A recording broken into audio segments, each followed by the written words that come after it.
नमस्कार, PP news line के prime time में आप सबका स्वागत। मैं हूं रजनी अनुभव। आइए नजर डालते हैं अब तक की प्रमुख सुर्खियों पर।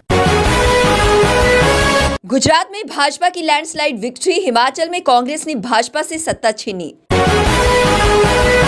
Centre for monitoring Indian economy के आंकड़ों के मुताबिक जम्मू कश्मीर में बेरोजगारी और बढ़ी। निर्दलीय पार्षदों ने लगाया आरोप, माई टाउन माई प्राइड पूरी तरह से विफल। और आंदोलित डेली वेजर्स ने हड़ताल को और सुर्ख करने की दी धमकी। गुजरात विधानसभा चुनाव के लिए वोटों की गिनती जारी है। शुरुआती रुझानों में भाजपा बहुमत से कहीं आगे निकल गई है, वहीं कांग्रेस और आम आदमी पार्टी का बुरा हाल है। भाजपा की जीत का रास्ता साफ दिख रहा है, हालांकि आधिकारिक परिणाम अभी आना बाकी है। इस जीत को लेकर जम्मू में पार्टी मुख्यालय में जश्न का माहौल है। पार्टी नेता यहां ढोल की थाप पर जमकर थिरके। भाजपा के प्रदेश अध्यक्ष रविंद्र रैना ने कहा कि गुजरात की जनता प्रधानमंत्री नरेंद्र मोदी के साथ है। इस चुनाव में भाजपा को बम्पर जीत मिलने वाली है। उन्होंने कहा कि गुजरात में एक बार फिर कमल का फूल खिलने वाला है। पीएम मोदी, गृह मंत्री अमित शाह और पार्टी अध्यक्ष जेपी नड्डा के नेतृत्व में पार्टी की जीत का रथ आगे बढ़ रहा है। गुजरात की जनता ने भाजपा के विकास मॉडल को एक बार फिर अपनाया है। 2/3 मेजॉरिटी से भी ज्यादा भारतीय जनता पार्टी ने सीटें जीती हैं और आज तक गुजरात के इतिहास में विधानसभाओं में ये सबसे बड़ी जीत है। और ये जनता का प्यार है जो हमारे देश के माननीय प्रधानमंत्री मोदी साहब के प्रति लोगों का अथाह विश्वास है, ये वह प्रदर्शित होता है।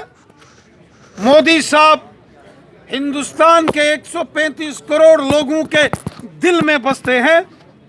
मोदी साहब हर हिंदुस्तानी की सांसों में और हृदय की हर धड़कन में मोदी साहब बसते हैं। और ये जो रिजल्ट्स विधानसभा के चुनावों में आए हैं, ये दिखाता है कि प्रचंड बहुमत के साथ जो भारतीय जनता पार्टी की जीत हुई है, ये हमारे माननीय प्रधानमंत्री मोदी साहब की जीत है। न सिर्फ देश बल्कि जम्मू कश्मीर में भी पढ़े लिखे युवाओं के लिए बढ़ती बेरोजगारी बड़ी चिंता और चुनौती है। प्रदेश सरकार के युवाओं को स्वरोजगार से जोड़ने और रोजगार देने के तमाम दावों के बावजूद प्रदेश में बेरोजगारी दर देश में तीसरे स्थान पर बनी हुई है। Centre for monitoring Indian economy के 2022 के नवंबर महीने तक के आंकड़ों को देखें तो जम्मू कश्मीर में बेरोजगारी की औसतन दर 20 से 25% रही है, जो देश में तीसरा सबसे ज्यादा बेरोजगारी दर वाला प्रदेश है। CMIE देश भर में बेरोजगारी दर से जुड़े आंकड़े जारी करती है। जम्मू कश्मीर में 2022 के प्रति माह के आंकड़ों को देखें तो जनवरी में बेरोजगारी दर 15.2% था, जो अगस्त महीने में अभी तक की सबसे ज्यादा 32.8% तक पहुंच गई है। प्रदेश में बढ़ती बेरोजगारी दर का कारण बढ़ती परीक्षाओं का रद्द होना, देरी से आयोजन होना और परिणाम जारी करने में देरी है। आज कॉरपोरेट प्रेस मीट मुनक्किद की गई, जिसमें कॉरपोरेटर्स ने भाग लिया और खासतौर पर कॉरपोरेटर श्यामलाल बसर ने कहा कि जितनी भी मुहिम गवर्नमेंट द्वारा चलाई जा रही है, ये इसलिए चलाई जा रही है ताकि लोगों की समस्याओं का समाधान किया जाए, लेकिन अभी तक लोगों की समस्याओं का समाधान नहीं हुआ है। इसी को उन्होंने प्रेस कॉन्फ्रेंस के माध्यम से साझा किया। जो उनके पास है वो भी उनसे छीनने की कोशिश की जा रही है। एक तो ये बात है। बाकी आज हमारे मेयर साहब को बने हुए 2 महीने होने वाले हैं। इसमें रूल ये है कि एक महीने के अंदर होश लगना चाहिए, मगर आज तक उन्होंने होश ही लगाया क्योंकि लोगों ने सवाल जवाब पूछे उनसे। इसलिए बात यह है कि मेयर साहब को होश लगाना चाहिए और पब्लिक की डिमांड सुननी चाहिए। जो कारपोरेटर उनको अपनी डिमांड देंगे वो डिमांड पर उसमें नीचे उतरे। और 2 साल में उनकी कोई प्रोग्रेस नहीं है, एक पैसे की प्रोग्रेस नहीं है। छड़ी मीटिंगें करते हैं वो, बिल्कुल मीटिंगें हो रही हैं उनकी अपनी, और लोगों के लिए कुछ बेनिफिट नहीं है, कोई बेनिफिट नहीं है। मेयर साहब को ये चाहिए, नहीं तो वो भी एक ऐसे मेयर साबित होंगे बिल्कुल नालायक। अगर ऐसा ही चलता रहा तो फिर ये काम नहीं चलेगा। एक दिन हमको धरने लगाने पड़ेंगे उनके खिलाफ। और सोबत जी बाकी शुक्रिया। मैं सोबत अली कारपोरेटर वार्ड नंबर 74 से, जैसे मेरे साथियों ने, गौरव चोपड़ा जी ने, श्यामलाल बसन जी ने, इंद्र सिंह सूदन जी ने बड़ी तफसील से बता दिया। मेरा भी इसी तरह का सवाल है, क्योंकि जब ये मेयर साहब चुन के आए थे वो कहते हैं जो गरजते हैं वो बरसते नहीं। तो पहले तो हमें बहुत उम्मीद थी मेयर साहब से कि ये मेयर साहब कुछ करेंगे, ये कुछ नया को यूनिक करेंगे हमारी कारपोरेशन के लिए, लेकिन 2 महीने से एक मीटिंग नहीं कर पा रहे हैं। 35 लाख जो कुछ लोगों ने टेंडर लगा दिए थे, काम किया था कि कुछ ने स्टार्ट नहीं किया, वो 35 लाख रुपए का जो अभी तक वो हर वार्ड में जो पेंडिंग काम है वो 35 लाख नहीं दिलवा पाए। एक हाउस की मीटिंग नहीं करवा पा रहे हैं और कारपोरेटर से ऐसे छुप के चले जाते हैं। हमें बड़े अफसोस से ये कहना पड़ रहा है कि अगर इस मेयर साहब से हमें उम्मीद थी कि ये मेयर साहब नहीं कुछ नया करेंगे, लेकिन बड़े अफसोस से आज हमें सब साथियों के साथ मिलके बैठने का आज मकसद यही है कि हाउस की मीटिंग लगनी चाहिए, हाउस की जल्दी से जल्दी मीटिंग हो, ताकि जो भी हमारे साथियों की प्रॉब्लम हो हम वहाँ डिस्कशन करें, उस चीज का हल वहाँ निकले। क्योंकि जैसे माई टोन माई प्राइड का जो प्रोग्राम किया वो टोटल आईवाश था, वो कुछ नहीं था, उसमें सिर्फ इन्होंने पैसे वहाँ बर्बाद किए, जो कि उस चीज का हल नहीं है। हल हमारा अगर कारपोरेशन का है वो हाउस में है। हर गली के जो भी कूड़े के ढेर आप शहर में जहां से निकलोगे आपको वो सफाई की नहीं दिखेगी, जिस तरह की सफाई होनी चाहिए। आज हम ज्यादा ना कहते हुए आपके शुक्रिया अदा करते हैं। पीएचई डेली वेजेस द्वारा अपनी मांगों को लेकर बहुत समय से प्रदर्शन किया जा रहा है और बार बार वे सरकार से गुहार लगा रहे हैं कि उनकी जो जायज़ मांगे हैं उन्हें पूरी की जाए, लेकिन उनका कहना ये है कि सरकार आंखें मूंदे बैठी है और टस से मस नहीं हो रही। इसी को लेकर उन्हें काफ़ी मुश्किलों का सामना करना पड़ रहा है, लेकिन अब उन्होंने सरकार को चेताते हुए कहा कि अगर उनकी मांगें जल्द से जल्द पूरी नहीं की गई तो वे उग्र प्रदर्शन करने के लिए मजबूर हो जाएंगे, जिसका जिम्मेदारी सिर्फ और सिर्फ सरकार की होगी। 70 दिन के करीब हमारा प्रोटेस्ट हो गया है। पिछले दिनों जब डिवकाम जम्मू ने हमारे साथ वादा किया था कि विद इन डेज एक कमेटी का गठन होगा और वो कमेटी आपके मसले का हल करेगी, लेकिन हमें कहीं ना कहीं अब लगता है कि डिवकाम जम्मू भी अपनी बात पे खरा नहीं उतर पाए। इसी सिलसिले में बहुत जल्दी एक कार्यक्रम जम्मू में फिर से होगा, जिसमें तमाम डिस्ट्रिक्टों का डेली वेजर जम्मू की सड़कों पे उतरेगा और अगर कहीं लॉ एंड ऑर्डर की कोई प्रॉब्लम होती है तो उसके लिए डिवकाम जम्मू रिस्पांसिबल होंगे। हमारा पहले दिन से स्टैंड क्लियर है, रेगुलाइजेशन पॉलिसी या टर्मिनेशन, लेकिन without regularisation policy daily Vaser कोई कॉम्प्रोमाइज नहीं करेगा। एलजी साहब को हमारा स्पष्ट संदेश है कि अपना वादा जो 11 नवंबर 2020 को उन्होंने किया था उसको जल्द से जल्द पूरा करें, नहीं तो फिर एक बड़े आंदोलन के लिए जम्मू कश्मीर का एलजी प्रशासन तैयार रहे। जय हिंद, जय भारत। जम्मू शहर के बाहो क्षेत्र में भाजपा पार्षद शारदा कुमारी की दुकान के बाहर सफाई कर्मचारियों द्वारा कचरा फेंकने का मामला सामने आया। इसके बाद विवाद की स्थिति बन गई। मौके पर अधिकारियों ने पहुंचकर पार्षद और कर्मचारियों की समस्याओं को सुना और मामले का हल निकाला। सफाई कर्मचारियों का आरोप है कि पार्षद के पति ने उनके साथ दुर्व्यवहार किया है, उनके साथ अभद्र व्यवहार किया है और उनसे घर के काम भी करवाए जाते हैं। इसे लेकर सफाई कर्मचारियों ने पार्षद की दुकान के बाहर कचरा फेंक दिया और प्रदर्शन कर रोष जताया। पार्षद और उनके पति ने कहा कि उन्होंने क्षेत्र में काम नहीं होने के लिए कर्मचारियों को कहा था। उनका मकसद दुर्व्यवहार करना नहीं था। अगर उन्हें बुरा लगा तो वे इसके लिए माफी मांगते हैं।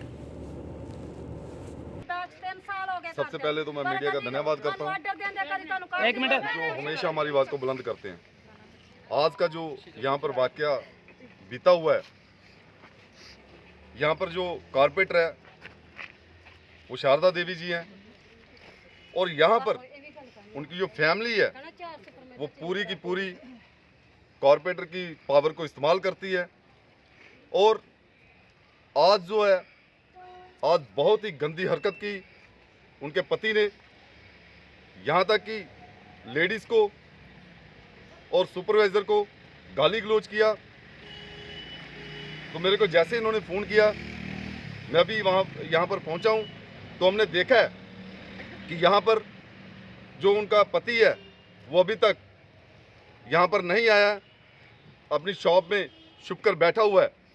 तो मैं अपने मेयर साहब से, कमिश्नर साहब से यही अपील करता हूँ कि एक ऑर्डर निकाला जाए कि फील्ड में अगर कॉरपोरेटर कोई काम कहता है तो हम वही करेंगे, ना कि उनकी पूरी फैमिली का जो बात है वो मानेंगे। मुलाज़िम एकता, मुलाज़िम एकता, हम क्या चाहते हैं, हम कब के आगे। पर्यटन विभाग द्वारा बुधवार से 2 दिवसीय हाउसबोट उत्सव का आयोजन किया गया था, जिसका समापन आज हुआ। बता दें कि इस उत्सव में लाइव संगीत और विभिन्न प्रकार के व्यंजनों और भोजन की विशेषताओं को प्रदर्शित करने वाली एक आर्ट गैलरी भी थी। वहीं इस संबंध में निदेशक पर्यटन कश्मीर फजलुल हसीब ने उत्सव आयोजित करने और आगंतुकों के लिए पर्यटन के विभिन्न घटकों को प्रदर्शित करने के लिए किए गए प्रबंधों की भी समीक्षा की और मीडिया को संबोधित करते हुए निदेशक पर्यटन ने कहा कि हाउसबोट ने दुनिया भर के पर्यटकों को आकर्षित करने में एक अनूठी भूमिका निभाई है। One of its kind event है। अगर आप देखेंगे कि इस बार हमने कोशिश की है कि वाइब्रेंट विंटर को हम प्रोजेक्ट करें, वाइब्रेंसी प्रोजेक्ट करें। हम ये प्रोजेक्ट करें कि कश्मीर विंटर में डल नहीं है, कश्मीर वाइब्रेंट है। और आई थिंक आप इसका यहाँ देख सकते हैं, बड़ा क्राउड आया हुआ है, लोग आए हुए हैं, बच्चे टूरिस्ट सब आए हुए हैं, there all enjoying. Winter tourism में अगर आप देखेंगे तो हमारे लिए दुधपत्ती, यूसमार्ग, गुलमर्ग, पहलगाम, ये सारी डेस्टिनेशंस ये हैं। ट्रेडिशनली गुलमर्ग में है ही, बट बाकी डेस्टिनेशंस भी ओपन रहेंगी और will try and level best कि वहाँ पे भी छोटे छोटे इवेंट्स, बड़े बड़े इवेंट्स होते रहे ताकि डेस्टिनेशन एक्टिव रहे। नया क्या हम यही कोशिश करेंगे कि यूसमर्ग दुधपत्री में क्रॉस कंट्री स्कीम वगैरह ये सब चीज़ें जो है वो इंट्रोड्यूस हो जाए। होम स्टे की पॉलिसी है, वी आर ट्राइंग टू सी कि होम स्टे की पॉलिसी को हम किस तरह आगे बढ़ा सकते हैं और उसको प्रोसेस को भी बड़ा ईज किया हुआ है। अब आपके जो रेवेन्यू डॉक्यूमेंट्स और पुलिस वेरिफिकेशन है वो 2 ही डॉक्यूमेंट्स है, एक बार हो जाए तो आप होम स्टे अपना। इस बार विंटर्स में टूरिज्म का स्टेटस यही है कि लोग आ रहे हैं और अभी भी अच्छे खासे टूरिस्ट वैली में हैं, तो होपफुली जैसे ही 25 दिसंबर और 1 जनवरी का टाइम आएगा तो और ज़्यादा। जम्मू कश्मीर के उपराज्यपाल मनोज सिन्हा ने गुरुवार को स्काउट्स एंड गाइड्स के अधिकारियों और स्वयं सेवकों के साथ मुलाकात की। इस दौरान उपराज्यपाल मनोज सिन्हा ने कहा कि स्काउट और गाइड निस्वार्थ सेवा और अनेकता में एकता के प्रतीक हैं। स्वयं सेवक सक्रिय रूप से सामाजिक समानता और समाज में आत्म अनुशासन, सहचार्य जैसे मूल्यों को मजबूत करने के लिए काम कर रहे हैं। आगे उन्होंने कहा कि ये हमारे लिए गर्व की बात है कि स्काउट्स एंड गाइड्स अपने कर्तव्य का दक्षता और प्रभावशीलता के साथ निर्वाहन कर रहे हैं। रचनात्मक परिवर्तन लाने के लिए स्काउट और गाइड की भावना को समुदाय के अन्य क्षेत्रों में दोहराने की जरूरत है। केसवन किश्तवाड़ में हुई सड़क दुर्घटना में एक व्यक्ति की मौत हो गई जबकि 2 लोग घायल हो गए। सूत्रों के अनुसार केसवन किश्तवाड़ में एक दुर्घटना हुई जिसमें सेंट्रो कार सवार 3 लोग गंभीर रूप से घायल हो गए। घायलों को तुरंत इलाज के लिए जिला अस्पताल किश्तवाड़ ले जाया गया। वहीं अंजोल ठाकरे निवासी ब्रिजलाल शर्मा के पुत्र साजन शर्मा की इस दुर्घटना में मौत हो गई। इसके अलावा 2 लोगों का इलाज अस्पताल में चल रहा है। अब वक्त हो चला एक ब्रेक का, मिलते हैं ब्रेक के बाद। रंगीन खबरों की परत दर परत होता है तबसरा, बयां करता है खबर के पीछे की कहानी। तीर पंचाल से सब कुछ दिखता है।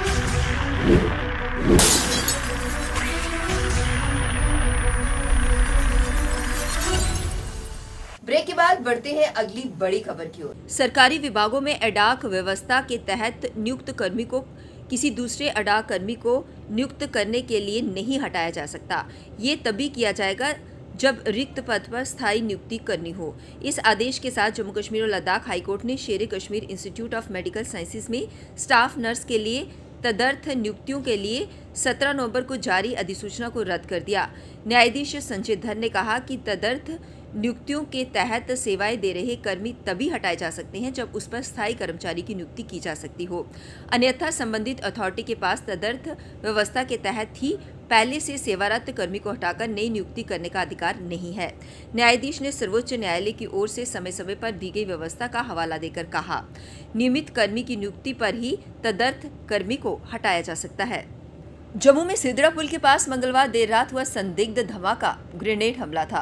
पुल पर मौजूद पुलिसकर्मियों को निशाना बनाकर यह हमला किया गया था। हालांकि हमलावर चूक गए और ग्रेनेड पास के एक बिजली के खंभे और पेड़ के बीच जा गिरा। खंभे पर शरे के निशान मिले हैं। इस हमले के बाद सभी जांच एजेंसियां जांच में जुट गई हैं। बुधवार सुबह पुलिस ने पुल और इसके आसपास के इलाके में तलाशी अभियान चलाया। FSL की टीम ने मौके से जांच के जरूरी सबूत जुटाए हैं।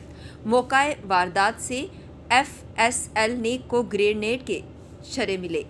इनको जांच के लिए लैब में भेजा जा चुका है। इस हमले के बाद शहर में अलर्ट जारी कर दिया गया है। आसपास के इलाकों में सुरक्षा बलों की तैनाती कर दी गई है। पुलिस ने ग्रेनेड वाले स्थान के आसपास के 50 मीटर के क्षेत्र की घेराबंदी कर दी है। ग्लोबल वाटर टेक स्टार्टअप बून ने जम्मू और कश्मीर की प्रसिद्ध डल झील में पानी की गुणवत्ता पर नजर रखने के लिए श्रीनगर स्मार्ट सिटी लिमिटेड के साथ हाथ मिलाया है।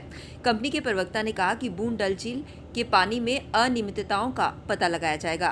त्वरित उपचारात्मक कार्रवाई के लिए संबंधित अधिकारियों को समय पर अलर्ट भेजा जाएगा और अपने मालिकाना और पेटेंट पेयजल इंटरनेट ऑफ थिंग्स प्लेटफॉर्म का उपयोग करेगा। डल झील जम्मू कश्मीर की दूसरी सबसे बड़ी झील है और स्थानीय लोगों और पर्यटकों द्वारा श्रीनगर में सबसे अधिक देखी जाने वाली जगहों में से एक है। इसे वाटर प्लांट, हार्वेस्टिंग और फिशिंग के लिए एक जरूरी केंद्र के रूप में भी रखा गया है, जो आसपास के गांवों को भोजन और पानी प्रदान करता है। प्रवक्ता ने कहा कि हाल ही में जगह के बढ़ते व्यवसायीकरण के कारण पानी में प्रदूषण का स्तर उच्च हो गया है। कश्मीर घाटी में लगातार पड़ रही भीषण ठंड के चलते विश्व प्रसिद्ध डल झील के साथ साथ पानी के कई स्रोत जमना शुरू हो गए हैं। बुधवार को श्रीनगर की डल झील के अंदरूनी इलाके में कुछ हिस्सों में पानी की ऊपरी परत जम गई। इसके अलावा कुछ ऐसे पानी के स्रोत जो स्थिर हैं उनकी ऊपरी परत भी जमी मिली। इसी बीच दक्षिण कश्मीर के अनंतनाग जिले में स्थित प्रसिद्ध पर्यटन स्थल पहलगाम में तापमान -5.6 डिग्री सेल्सियस रहा, जो कि इस सीजन की अब तक की सबसे ठंडी रात दर्ज की गई। श्रीनगर में पारा -3 डिग्री दर्ज किया गया। वहीं घाटी के अन्य हिस्सों में भी रात का न्यूनतम तापमान जमाव बिंदु से नीचे रिकॉर्ड किया गया। लेह और कारगिल में शरीर जमा देने वाली ठंड पड़ रही है। जम्मू में बीती रात 6.9 डिग्री सेल्सियस के साथ अब तक सीजन की सर्द रात बीती।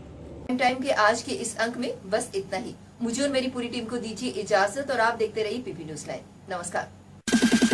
जम्मू में आई टेस्टिंग की साइंटिफिक और मॉडर्न टेक्नोलॉजी के लिए हमेशा याद रखें जेम ऑप्टिशियंस, जहां पर रखा जाता है आपकी हर जरूरत का ख्याल। Gem opticians with the facility of eye exercise, A scan, biometry, pachymetry और ऑटोमेटेड फील्ड एनालाइजर। और हाँ, हमारे यहाँ बढ़िया क्वालिटी के ब्रांडेड स्पेक्टिकल्स, सनग्लासेस और कॉन्टेक्ट लेंसेज मिलते हैं। आपका भरोसेमंद एक ही नाम, Gem opticians, Gandhinagar. Gem opticians, Nai Basti. Gem opticians, Amphalla. Gem opticians, Trikuta नगर।